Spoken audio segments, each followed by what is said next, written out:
Muy buenas noches, sean bienvenidos a una nueva edición de su programa Plataforma en este día martes 11 de enero del año 2022, nuestro segundo programa del año. Espero que se encuentren muy bien hasta donde nos sintonizan y que en sus hogares siempre reine la paz, la dicha, la felicidad y por sobre todo que todos se encuentren gozando de muy buena salud. Quiero enviar un especial saludo, como siempre lo hacemos al inicio de todos los programas, a quienes interactuaron desde distintas partes del mundo con el programa que presentamos el martes anterior, donde estuvimos abordando la temática de la transparencia, requisito indispensable de la consolidación democrática. Especial mención para Willy Ponce, Minerva Salazar, José Hernández y René Navas, quienes aparte de ver el programa fueron al canal de YouTube de Informa TVX y ahí expresaron sus puntos de vista, sus opiniones de una manera muy respetuosa y profesional. Invito entonces al resto de la audiencia a que vayan a este canal de YouTube, Informa TVX, y puedan también participar del resto de programas que iremos desarrollando con temáticas que deben de ser de interés de toda la población. Asimismo, reitero la invitación para que me sigan en redes sociales y podamos interactuar sobre los temas de coyuntura. En Twitter me pueden encontrar como Alvarenga Mártir y en Facebook e Instagram como Eduardo Alvarenga. Bien, en este segundo programa del año 2022 vamos a hablar de la temática sobre qué pasó en El Salvador el 16 de enero del año de 1992. Históricamente se establece que en dicha fecha, específicamente en el Castillo de Chapultepec, en Ciudad de México, se realizó la firma de los acuerdos de paz en El Salvador, hecho que vino a poner fin al conflicto armado que existió en nuestro país durante las décadas de los 70s y 80s, producto del cual se contabilizaron la muerte de más de 75,000 compatriotas y más de 15,000 desaparecidos. Desaparecidos, muchos de los cuales a la fecha lastimosamente se sigue desconociendo cuál es su paradero. La firma de los mencionados acuerdos de paz fue producto de una serie de reuniones, de una serie de encuentros previos que se desarrollaron entre los involucrados en el relacionado conflicto. Estos espacios de encuentro dieron inicio el 15 de octubre del año de 1984 con un primer acercamiento que se dio entre las partes que estaban interviniendo en el conflicto, que tuvo lugar en La Palma, departamento de Chalatenango, y que dio como resultado el Comunicado Conjunto de La Palma. Si se fijan, estimados y estimadas, en los últimos días hemos escuchado cómo distintos líderes de opinión, distintos tomadores de decisiones están expresando valoraciones sobre los mencionados acuerdos de paz. Pero es importante que todos conozcamos específicamente en qué consisten estos acuerdos de paz. Y para ello me voy a auxiliar de lo establecido en el preámbulo del documento denominado Acuerdos de Paz, que fueron suscritos hace ya casi 30 años. Este próximo domingo estaremos conmemorando el 30 aniversario de esta firma de los acuerdos de paz. Y en este preámbulo se establecen 4 elementos fundamentales como propósito buscado con la firma de estos acuerdos de paz. ¿Cuáles son estos 4 elementos? El primero, se buscaba terminar el conflicto armado por la vía política al más corto plazo posible. Segundo, impulsar la democratización del país. Tercer elemento, garantizar el respeto irrestricto a los derechos humanos. Y el cuarto elemento fundamental, la reunificación de la sociedad salvadoreña. Esto era lo que se buscaba con la suscripción de estos acuerdos de paz. Cada quien puede hacerse sus valoraciones respecto a qué tanto hemos alcanzado como Estado, como sociedad salvadoreña, el cumplimiento de cada uno de esos 4 elementos establecidos como propósitos de los acuerdos de paz. Ahora, para que se alcancen estos objetivos, debemos de también tener conocimiento del contenido expreso de estos acuerdos de paz. Y existen 9 capítulos de los cuales se conforma dicho documento. En el primer capítulo se habla de la Fuerza Armada. ¿Qué se establece en este capítulo? Puntualmente, cuál iba a ser el rol a desempeñar por la Fuerza Armada posterior a la suscripción de estos acuerdos. Ya no iba a estar en función de brindar seguridad pública, sino únicamente defender la soberanía del territorio de la República de El Salvador. Se habla también en este documento de la reducción y depuración de la Fuerza Armada, y se establece puntualmente que estas 2 medidas se iban a tomar en aras de superar la impunidad que los regímenes militares habían posibilitado en el país. También en este primer capítulo se habla de la supresión de la Guardia Nacional y de la Policía de Hacienda como cuerpos de seguridad pública. Seguidamente, en el capítulo 2, hablamos de la Policía Nacional Civil. Si ya no iba a ser la Fuerza Armada y estos cuerpos como la Policía de Hacienda y la Guardia Nacional quienes iban a ejercer labores de seguridad pública, pues esos roles, desde los acuerdos de paz, se establece que lo iba a implementar, que iban a ejercer esas funciones la Policía Nacional Civil. Y se dice puntualmente que la Policía Nacional Civil sería el único cuerpo policial armado con competencia nacional, siendo su misión la de proteger y garantizar el libre ejercicio de los derechos y las libertades de las personas, la de prevenir y combatir toda clase de delitos, así como la de mantener la paz interna, la tranquilidad, el orden y la seguridad pública, tanto en el ámbito urbano como en el rural. Se crea entonces este cuerpo de seguridad único para ejercer esas labores que previamente eran ejercidas por la Fuerza Armada y los cuerpos de seguridad que se ordenaron suprimir. También en este segundo capítulo se habla de la creación de la Academia Nacional de Seguridad Pública, como el ente encargado de formar a quienes posteriormente integrarían la Policía Nacional Civil en sus distintos mandos, medios, altos y operativos. En el tercer capítulo nos habla los acuerdos de paz del sistema judicial y específicamente se refiere a la creación de 2 entidades.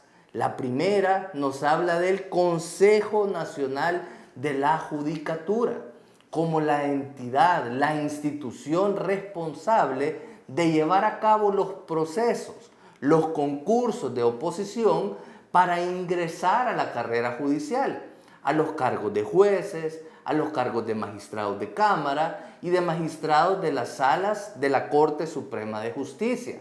También se habla en este tercer capítulo de la creación de la Escuela de Capacitación Judicial, estableciéndose la necesidad que ésta sea independiente y que dote de los insumos pertinentes formativos para quienes iban o quienes van, porque a la fecha se mantiene la existencia de esta entidad, a formar parte del órgano judicial en esos puestos jurisdiccionales.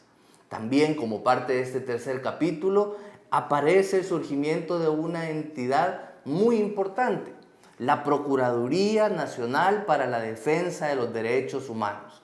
Veníamos de un escenario, de un momento previo donde la transgresión de los derechos humanos de la población estaba a la orden del día. Con la creación de esta entidad se pretendía el generar un nuevo ámbito de abordaje sobre estas transgresiones, intentando prevenir la comisión de más transgresiones a los derechos humanos.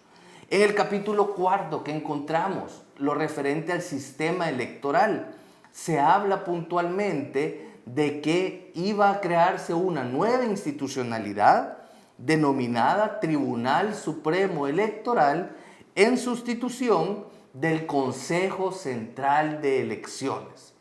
En el capítulo número 5 habla del tema económico y social. En este capítulo se establecieron medidas a ejecutar para atacar puntualmente estos dos elementos de la realidad nacional, la economía y los problemas sociales. Se habló de medidas sobre el problema, el problema agrario, sobre las tierras dentro de zonas conflictivas, créditos para el sector agropecuario y para la micro y pequeña empresa, medidas para aliviar el costo social de los programas de ajuste estructural. Se hablaba de protección al consumidor, privatizaciones, programas de compensación social, foro para concertación económica y social y el plan de reconstrucción nacional. En el capítulo número 6 de los acuerdos de paz encontramos lo referente a la participación política del Frente Farabundo Martí para la Liberación Nacional. En el 7º capítulo encontramos el cese del enfrentamiento armado a partir del 1 de febrero de 1992. Este capítulo es determinante porque ahí se establece la fecha a partir de la cual los sectores involucrados en el conflicto armado estaban definiendo que iban a deponer el uso de las armas como búsqueda de solución al conflicto en el cual nos encontrábamos. 1 de febrero de 1992. En el capítulo 8 se establecía también que las Naciones Unidas iban a tener un rol fundamental de verificación del cumplimiento de estos acuerdos por parte de todos los actores involucrados. Y en el capítulo 9 se encuentra la calendarización para ejecutar cada uno de estos compromisos. Esto es importante en toda decisión que se adopte, en toda política pública. Siempre es importante tener definido el tiempo en que se pretende ejecutar cada una de las acciones, cada una de las medidas que contienen la referida decisión. Pues caso contrario, no vamos a poder tener la certeza de si estamos o no cumpliendo de manera efectiva con cada uno de los compromisos que nos hemos adoptado. Bien, una vez teniendo entonces certeza de qué es lo que contienen los acuerdos de paz en nuestro país, lo primero que quiero hacer es una precisión conceptual al respecto.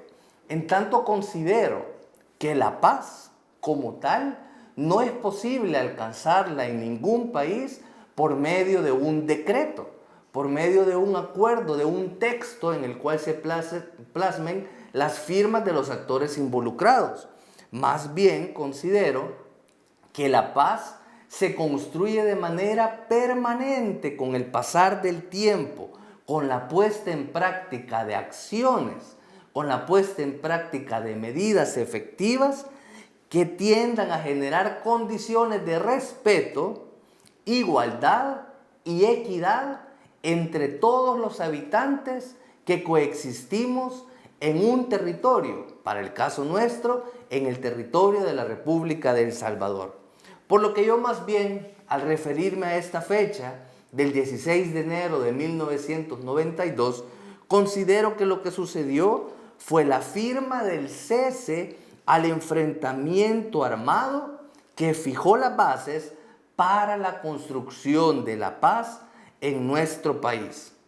Ahora bien, el pretender invisibilizar la importancia y trascendencia de los acuerdos suscritos el 16 de enero de 1992 en el Castillo de Chapultepec, México, también lleva consigo el que obviemos las causas que dieron pie al referido conflicto. ¿Cuáles son estas causas? Por ejemplo, los abusos y atropellos manifiestos que se realizaban de los derechos humanos de la población por parte de cuerpos represivos de seguridad previo a la década de los 70 y 80 en nuestro país. También los múltiples procesos electorales viciados que se desarrollaron durante esas décadas previas, donde los regímenes militares eran quienes mandataban los resultados de dichos comicios electorales. No había una democracia como tal. También pretende obviar el invisibilizar estos acuerdos de paz los nulos espacios de participación ciudadana de los temas de país y la persecución permanente para quienes se atrevían a intentar construir tales espacios. Es importante entonces que reconozcamos, que sepamos cuáles fueron esos antecedentes que existían en nuestro país que dieron lugar a que se materializara el conflicto armado con el firme objetivo de que esas circunstancias no se vuelvan a dar nunca en el país. Porque hay que tener mucho cuidado en esta situación. De todos es conocido un dicho por un filósofo español de nombre Jorge Agustín Nicolás Ruiz, quien decía que un pueblo que no conoce su historia está condenado a repetirla. Por ende, como salvadoreños, estamos llamados a conocer todas las aristas que representan nuestra historia, todos estos antecedentes que llevaron a que se diera un conflicto, un enfrentamiento armado en nuestro país, para que jamás se vuelvan a repetir y por ende nos veamos inmersos en una situación tan caótica como lo fue la guerra civil en nuestro país durante la década de los 70s y 80s. Finalmente, y sobre el tema de los acuerdos de paz, siendo un punto fundamental de los mismos el superar la impunidad de los graves vejámenes a los derechos humanos cometidos en el marco del conflicto armado, quiero tomarme un minuto para hacer un llamado expreso a los diputados de la Asamblea Legislativa, en el sentido de que incluyan en el texto de la Ley de Reconciliación Nacional que están estudiando actualmente al interior de la Asamblea Legislativa, medidas de justicia transicional que encuentren al centro la reivindicación de los derechos de las víctimas y sus familiares.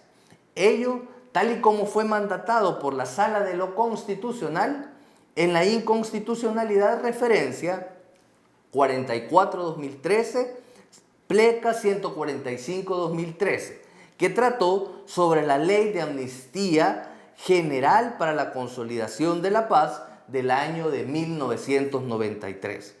Esto con el firme propósito de sentar las bases legales, porque insisto, para que en nuestro país no se den este tipo de circunstancias que lleven a que se creen las condiciones para un conflicto armado, atropello de derechos humanos, nulidad de espacios de participación ciudadana para involucrarse en temas de país, limitación de derechos fundamentales como derecho a la libertad de expresión, a la propiedad, entre otros.